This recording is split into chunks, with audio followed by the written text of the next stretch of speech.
Hi, Nathan Ritter from Cardiologist.com. I'm going to talk about Ivabradine and its use in POTS. It's been a real game changer medication for this condition. Let's get right into it. Okay, this medication, Ivabradine, it's been around for quite a while, since 2010. The brand name is Corlenor. Happily, it's generic now. The effect is it slows the heart rate without lowering blood pressure, and that's key. So your heart rate will go down, but the blood pressure should stay about the same. It works in the sinus node, which is on the upper right side of the heart, and that's the master pacemaker of the heart. It's in charge of determining the heart rate. Ivabradine was originally developed for use in heart failure, and so the initial big trial over here, I'll put a link in the description, was for people with weakened heart pumping function. The thing is, it is really rarely used for that purpose because people with heart failure are already on a gazillion medications, and it's hard to add another one, especially when it's expensive.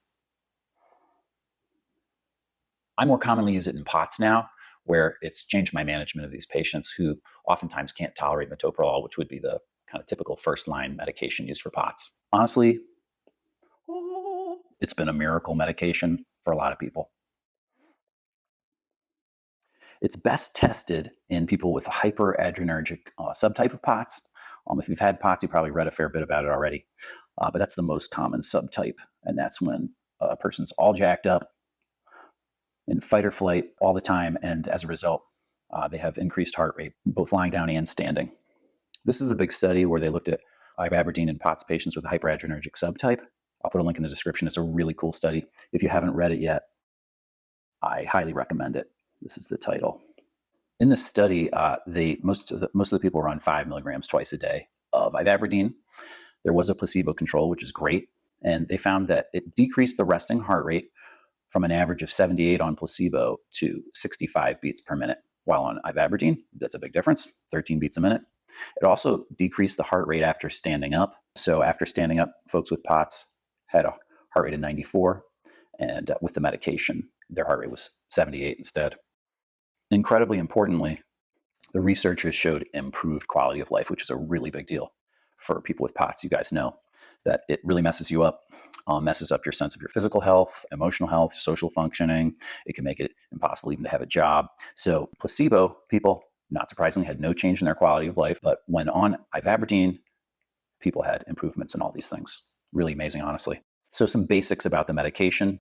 Obviously, it requires a prescription, unfortunately, like a lot of useful medications we've got, but those are the rules, so that's how it is in the US. There are contraindications and interactions here. So it's a no-no with pregnancy, which is a big deal because a lot of people with POTS are women and of childbearing age. So that's a big no-no. It's basically, they're not really sure what Ivabradine does in pregnancy because it's never been tested in humans, but in animal studies, it causes birth defects. So you'd want to be on birth control for sure if you're of childbearing age and going on Ivabradine or abstinent. Then these are some contraindications over here: very low blood pressure or heart rate, liver failure, medications like azithromycin, that type of antibiotic, or clarithromycin, antifungal medications, diflucan would be an example. Wouldn't want to take that with Ivabradine. HIV meds messes up the metabolism of Ivabradine, and like a lot of grapefruit would mess you up. A little bit of grapefruit wouldn't do anything, but anyway, a lot of grapefruit juice would. So the dose of Ivabradine that comes in 5 milligram and 7.5 milligram tablets. The 5s are scored. As of now, the 7.5s aren't scored. So you can cut the 5 in half to get a 2.5. You can cut the 7.5 in half. It's not scored, but it is possible with a pill cutter. You take it with food, take it twice a day.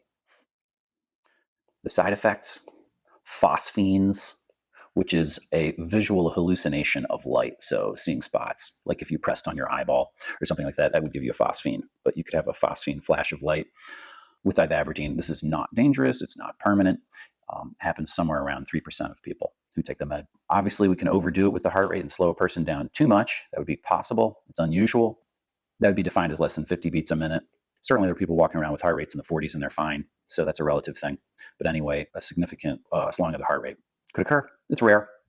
In POTS patients, it will resolve with decreased dose or stoppage, importantly. Atrial fibrillation, you'll see this if you Google it. This was in the heart failure studies. It was not seen in any of the POTS studies. So that's a big deal because you'll see this listed and you'll be like, oh my gosh, I do not want a major heart rhythm problem. But it's just not seen in POTS patients to this point, to my knowledge. When you're on Ivabradine, there's not really much in the way of monitoring. You don't need labs done, but oftentimes the doc will do a norepinephrine level on you to see if it's elevated, because if it is, then you're more apt to respond positively to Ivabradine as far as we know at this point. So you don't have to have labs, but they might do that test, norepinephrine. And then pretty much anybody who's got POTS and going to be put on Ivabradine will end up with an ECG or a wearable rhythm monitor like a Holter. These are often done, but not mandatory. So really, you don't have to have an EKG to get put on Ivabradine, but almost always it is. Importantly, let's talk about cost. This comes up in my practice a lot, big time. So the cost is variable. It's like amazing. If you just go get a script from your doc and you go to the pharmacy, chances are they'll say it's not covered, it's $800 a month, it's a tier 4 medication, all that blah, blah, blah. Because Ivabradine was never FDA approved for its use in POTS, just in heart failure. So that means insurance companies don't cover it. But folks, do not get ripped off, okay? If you get a script for Ivabradine, you've got options. Basically, to this point, the best bet is paying cash at a discount pharmacy, like Cost Plus. So here's an example over here where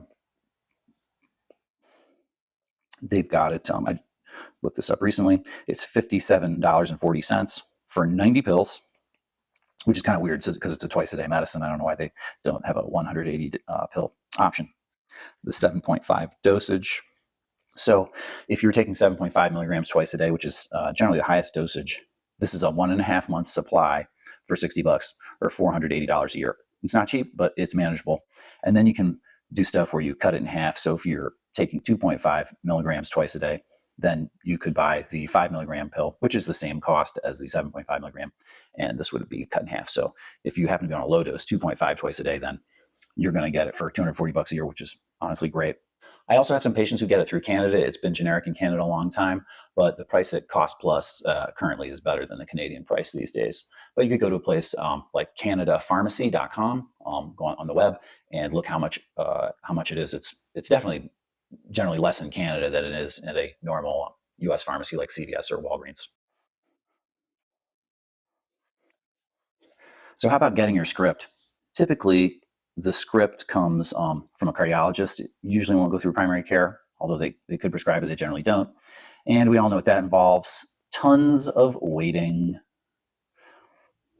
You might wait months for an appointment. Expense. You got to pay a copay, or worse, you got to pay cash for your visit or something. And then ultimately, the access to cardiologists is really quite limited. Your primary might say, well, I don't have anybody to refer you to, and you end up running into a locked door when all you want to do is get over here to this. But these days, basically, that's the most common way to get it is through the cardiologist. But there are alternatives now, slowly breaking the monopolistic hold on the delivery of prescription medications and, I would say, high-quality diagnostic and therapeutic care. Slowly breaking that hold are some innovative online businesses. So you could go to an online script site.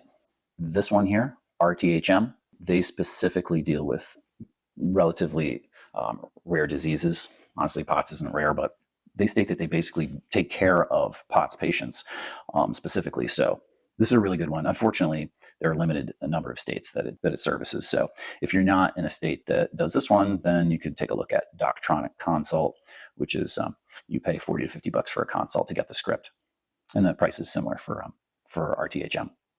So in summary, Ivabradine is a safe, effective, well-tolerated, not too costly medication to use for POTS. It's really changed the playing field. Put in some comments about your thoughts on effectiveness, how you got your script, the cost of the medication for you, any side effects you've had. Please leave some comments for the other folks who haven't tried the medication if you've already used Ivabradine. And as always, like and subscribe, folks. It's a big help. Thanks, Nathan Ritter from Cardiologist. See you next time.